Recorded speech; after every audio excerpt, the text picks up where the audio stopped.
Ako pare may kukwento sa iyo. Oh, kwento mo na naman. Sigurado maganda yan, ha? Pare maganda ito. Ito'y tungkol sa magkasintahan. Oo, ba? Parang maganda nga. Sige. Magkasintahan. Yung babae, taga Batangas. Hmm. At yung lalaki, taga Sariaya. Malayo. Dito sa atin, Sariaya. Malayo-layo din, ano? Oo.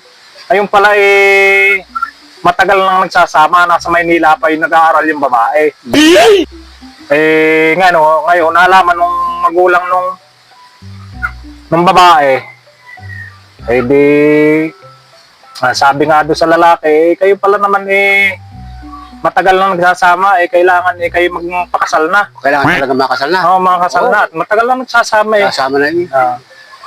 sabi naman ng lalaki, wala naman ho kaming maihanda ng kung ano mga pambili ng mga baboy na kambing o kung ano man, wala ho sabi ng lalaki, basta kung anong madala ninyo, ayos na yon.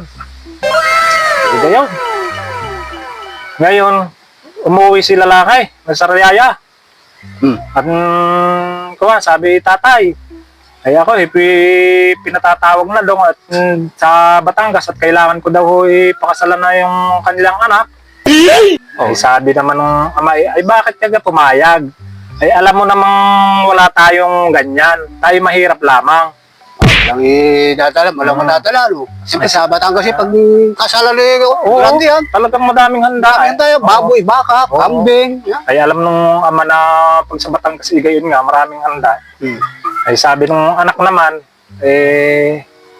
tatay, nakausap ko na ho ang bianan. Basta kung ano daw ho ang ating makayang dalhin, sila na daw ho ang bahala. Wow. Mas maganda. Pagka gayon ang usapan. Ang mahalaga lang daw ho may kasal kami. Oo nga.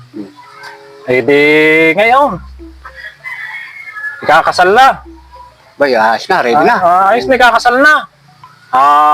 Naghanda kami na lahat ang bahala. Paghahanda, mga kubol, mga tungko, tulyasi, panggatong, kung ano-ano, basta naka-ready na. Naka-ready na, basta kuha na lang. Naka-ready na, basta kompleto na. Ang hinihintay na lang ay taga Sariaya, dumating. Ngayon ay umaga, mga alas 7, mga alas 9, dumating. Tama-tama. Dumating ng Batangas. Sabi nung lalaking, nung ama ng babae, pare, ano ga, kamusta? Ano ga ang inyong dala diyan? Sabi naman nung magulang nung lalaki, yung ama, pare, pagpasensyahan nyo na Aring isang jeep na pugo. Dami yan po, isang jeep na pugo. Isang jeep na pugo. Hindi nga, isang jeep na pugo. Pagpasensyahan na sabi, sige, laga ng tubig. Laga kayong tubig. Mulmol. Sa madalit sabi, naikasal na. Tapos na agad. Tapos na, naikasal na. Alas 3 na. Dadapit na ng Sariaya. Dadapit na yung babae. Alas 3 na. Dadapit na dito sa Sariaya.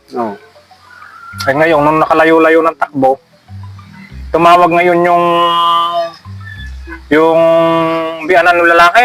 Bianan ng babae. Yung kabaysan. Yung taga Batangas. Pare, ano ga, kumusta na kayo diyan? Sabi, ito pare, ayos naman at salamat naman at yung mga batay na naikasal kahit na papaano. Nairaos. Ngayon nakalayo-layo. Ngayon naman yung ama naman ng lalaki ang tumawag. Doon sa kanyang binabaysan. Sa binabaysan. Pare, kumusta na kayo diyan? Ayos naman. Hanggang ngayon, naghihimulmul pa ng pugo. Hanggang ngayon? Talagang nadapit na yung babae. Naghihimulmul pa lang. Yung pala kada himulmul luto. Ay,